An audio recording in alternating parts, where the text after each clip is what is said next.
From The Times and The Sunday Times, this is The Story. I'm Luke Jones.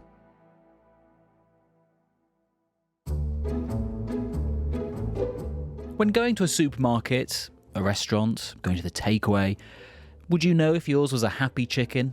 If you're interested in chicken welfare, then you want to recreate essentially the jungle. You want to allow a bird to be a bird, a chicken to display its chickenness in the wild, inside a barn. But also, there's increasing concern and attention on how fast your chicken was made to grow. The difference between a fast-growing chicken and a slow-growing chicken is hard to tell if you're a layman. If you went into a classic poultry farm and you went into one of the barns where they're raised, you just see a carpet of feathers, very cute, fluffy little yellow things if they're just a day old, slightly noisier, bigger, less fluffy when they're a few weeks old. But in many cases, the slow-growing birds come alongside other higher welfare standards. So there might be more light in the shed, there might be more things for the birds to play with, to perch on, and that will involve mostly perches and hay bales and things like that.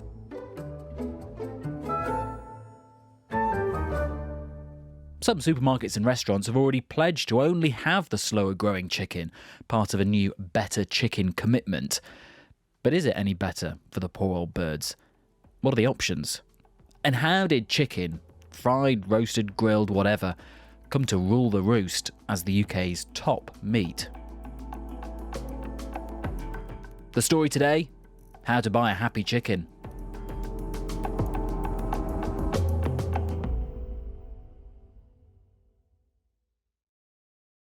My name's Harry Wallop. I'm a freelance journalist. I'm a regular contributor to The Times. And one of the things I specialise in is long features, analysing consumer trends. Well, we're talking about chickens today. And when you were looking into, first of all, the UK's obsession with chicken, you took a particular path, didn't you? Chicken shops. Why that? I'm certainly not the first person to have spotted the proliferation of chicken shops on the high street. They just seem kind of everywhere. It's where teenagers hang out. And alongside that comes the kind of the bad reputation. Chicken shops became sort of synonymous with the worst aspects of kind of youth culture, of urban culture. So I was kind of interested in how chicken shops on the one hand were getting a terribly bad rep, but then, weirdly, quite a lot of slick new American brands were coming into the market, notably Wingstop and Popeyes. They were clean. They were trying to disassociate themselves from that kind of the slightly grubby aspects of chicken shop. But actually, there was already an existing chicken king in the market, and that was Morley's, who'd been very quietly under the radar expanding hugely fast in southeast London. And it turns out they've spread to Milton Keynes and to Birmingham, to Coventry, and they are going big. They've spread their wings. But in Streatham High Street in particular, there are absolutely loads of them. And if you go into one, it's like what? If you know a KFC or a McDonald's, you expect lots of seating and lots of kiosks. It's very digital. What I quite like about Morley's, it's a throwback to my childhood. It's all terribly analog, and you queue at a counter and there's very little seating because it's mostly takeaway, and it's very cheap. And it's got a lot of different people there. A lot of kids, a lot of students, but also a lot of office workers. I think there's an assumption that if you live in London, I'm a third generation Londoner, that no one talks to each other. But actually, chicken shops, people do talk to each other. There is a general camaraderie. So chicken shops are democratic. Anyone can go into a chicken shop and feel welcome.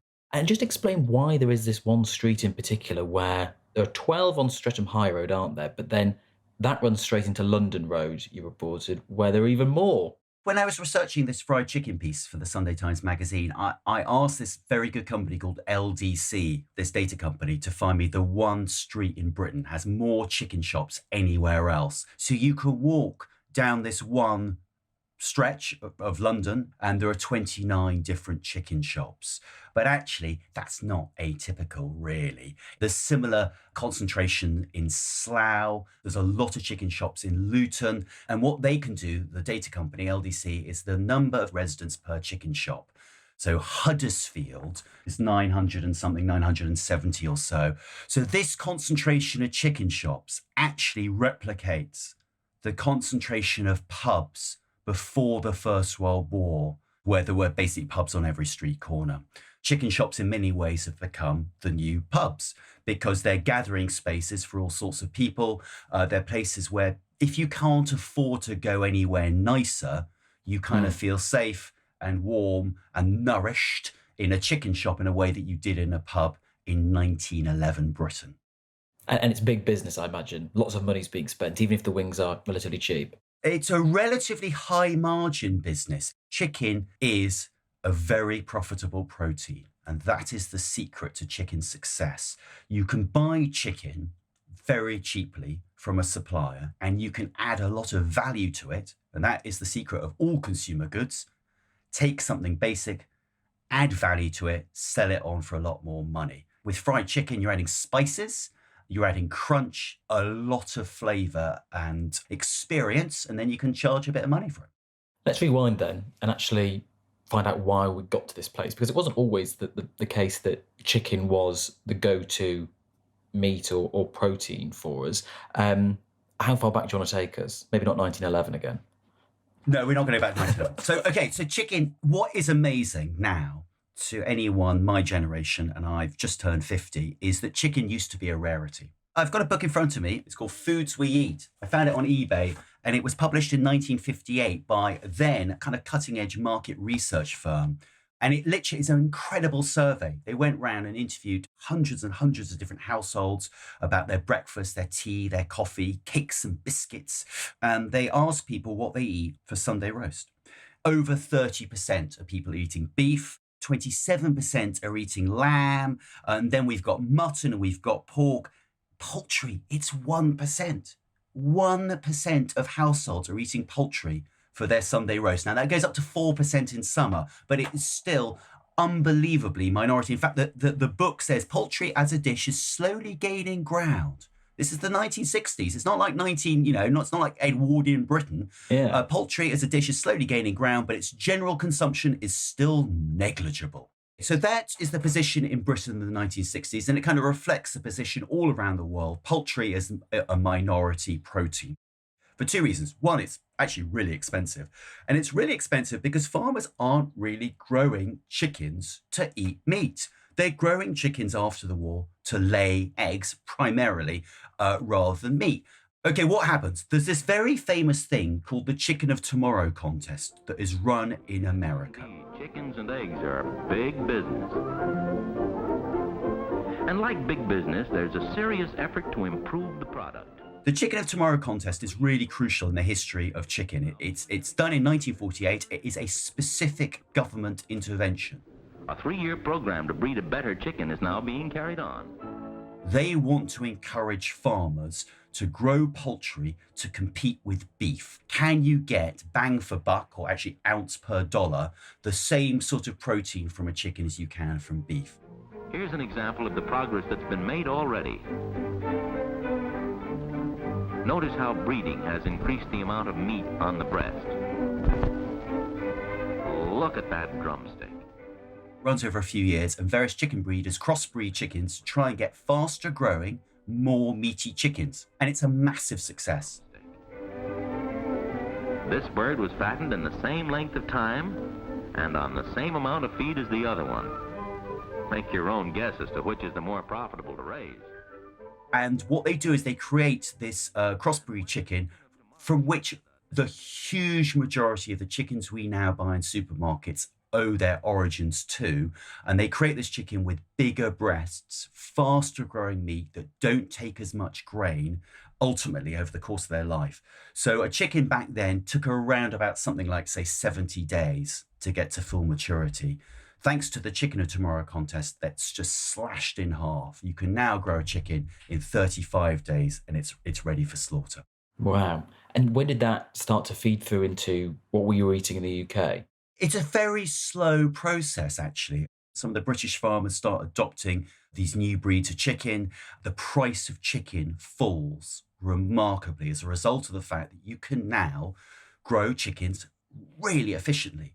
there is this welfare implication, but it's kind of good in terms of efficiency and also from the environment, aspect. You're creating this protein in a matter of weeks with remarkably little inputs, which is what a farmer would say. Your input is the grain and the water you're having to feed them, the energy cost of warming the barn. You're creating 2 kilos of prime protein in just a few weeks. Cows take, a year or more to get to full maturity.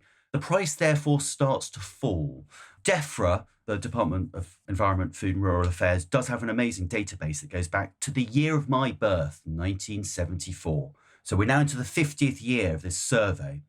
Okay, back then, an oven-ready chicken cost 66 pence per kilo. Let's adjust that for inflation. That works out as £8.69 per kilo. Wow. Okay, that was what an oven-ready chicken cost back in the 1970s. Now, Aldi, cheapest chicken I can find, £2.55 a kilo. So £8.69 to £2.55 a kilo. And that's with the food inflation we've had over the last, 4 or 5 years. The other thing is there's also health considerations. People associate chicken with healthy meat. Red meat is considered unhealthy. Saturated fats, we should go for lean meat, and chicken is the ultimate lean meat. There's also religious considerations. Chicken is acceptable to all major religions in a way that pork isn't, in the way that beef isn't. So chicken kind of ticks so many different boxes. But as you pointed out, there are concerns about welfare, which have been around for a while, especially as chickens have been more intensely farmed and are cheaper and cheaper. Imagine I'm a chicken who isn't in the food system. Left to my own devices, what would my life, happiness, growth rate, weight be?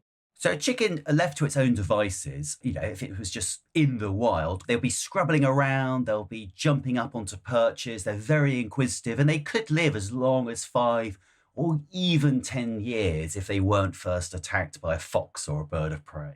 A chicken grown commercially is grown in a barn, and in a classic chicken, it's grown in a barn with 30,000 other chickens. And I think it's worth emphasising what's very weird about animal welfare is when it comes to eggs, one of the great revolutions has been the success of free-range eggs.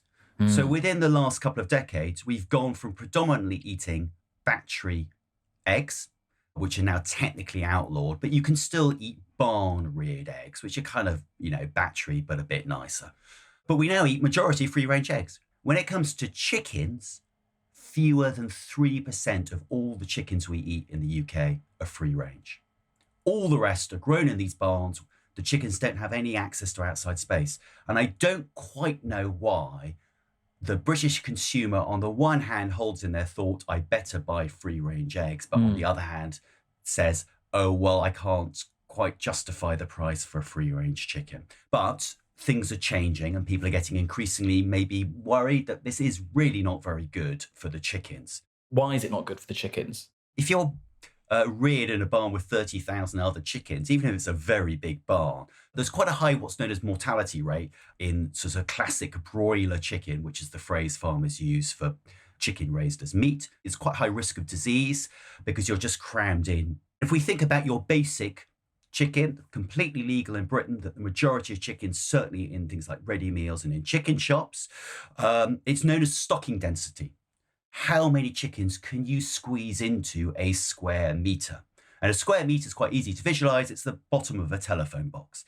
So visualise a red telephone box. How many chickens are you putting into that? Well, your classic barn-reared chicken is 39 kilograms per square metre, which translates, when you're a big chicken about to be slaughtered, as 18 chickens. So 18 chickens in a telephone box. So chickens get leg disease, partly because of their waste, chickens everywhere, and you get ammonia build-up from that. And then I suppose the other thing which is hard to quantify, or harder to quantify, is they don't display natural characteristics. So the natural curiosity you have with chickens, their desire to sort of jump and perch, you don't get that. Well, there aren't perches in your classic barn. That's not... You can't really hand on heart say that's a lovely life for the chicken.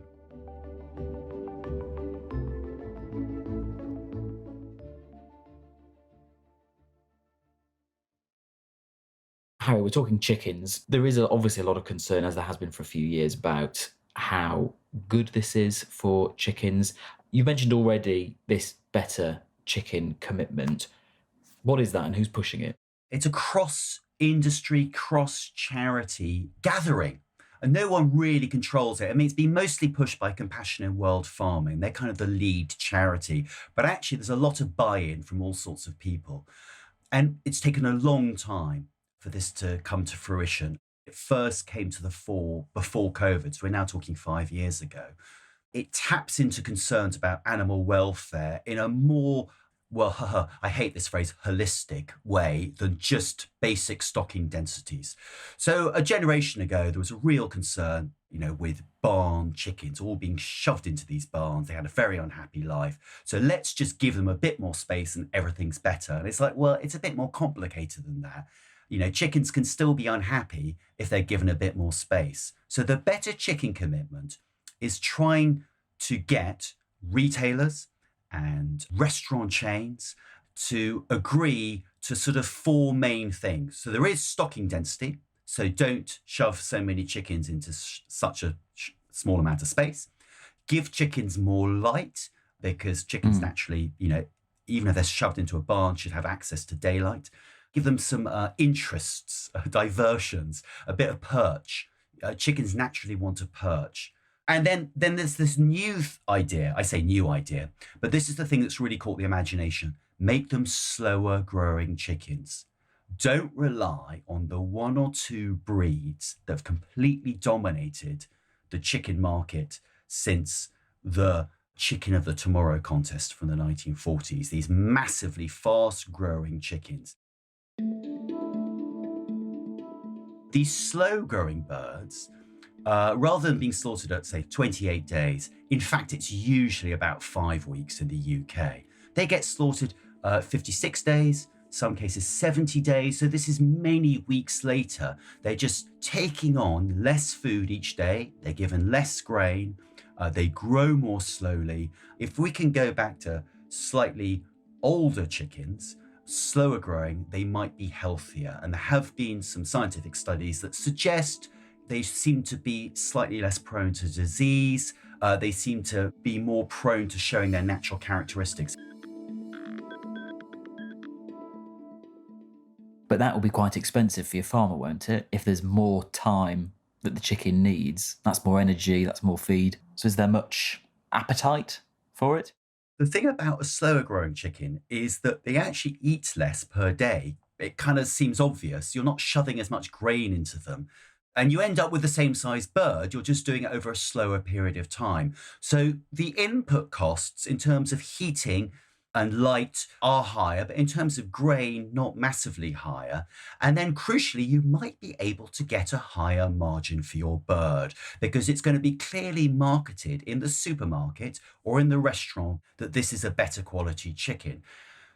This all depends on the consumer being willing to pay a bit more for the bird. But it's happened with free-range eggs. It could happen with chickens.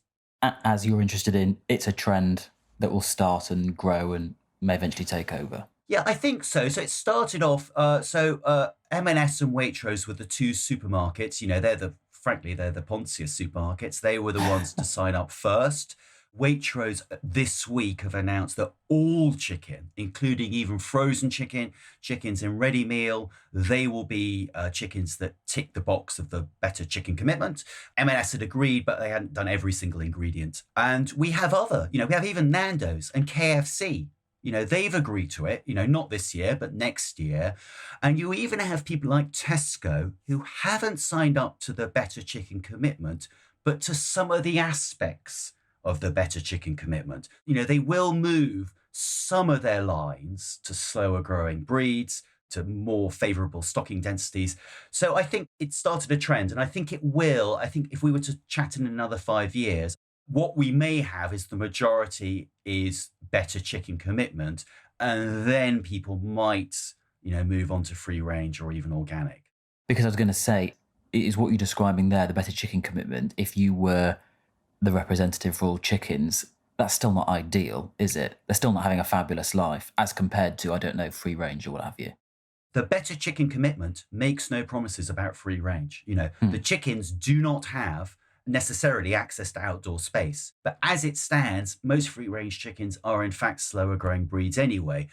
And organic is an interesting thing. I think most people presume organic, it's all about, well, is the chicken being given, non-organic feed, or is it being given organic feed? Has it got antibiotics? When it comes specifically to broiler chickens grown for meat, all of the organic certification companies insist on slower growing breeds, access to outdoor space, and lower stocking densities. So in fact, if you really care about chicken welfare, then you should be buying organic chicken, but it is dramatically more expensive.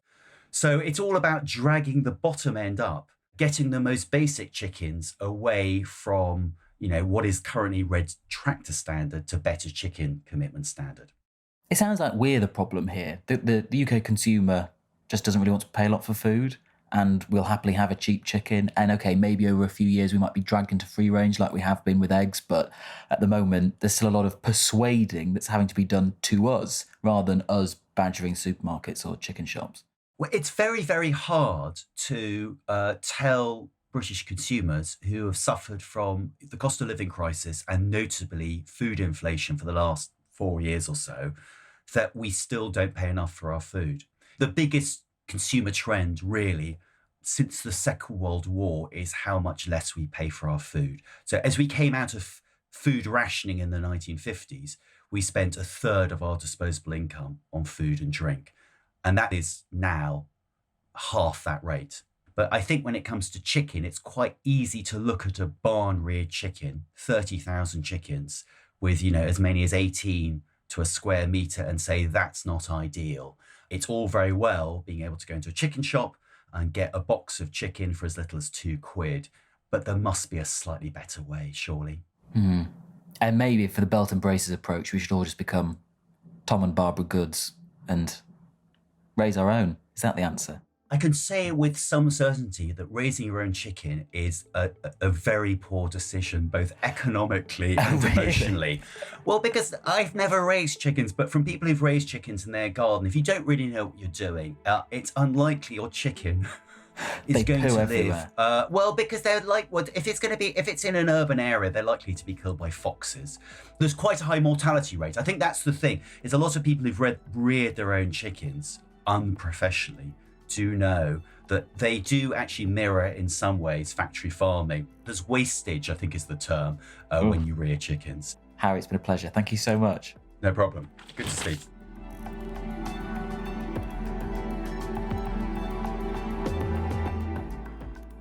Harry Wallop, consumer affairs journalist. You can read his Friday column in the Times business section every week at thetimes.com if you've got a subscription. That is it from us. Today's producer was Olivia Case. The executive producer was Molly Guinness. Theme composition was by Mario Lassetto, and sound design was by David Crackles. And I'm Luke Jones. See you soon.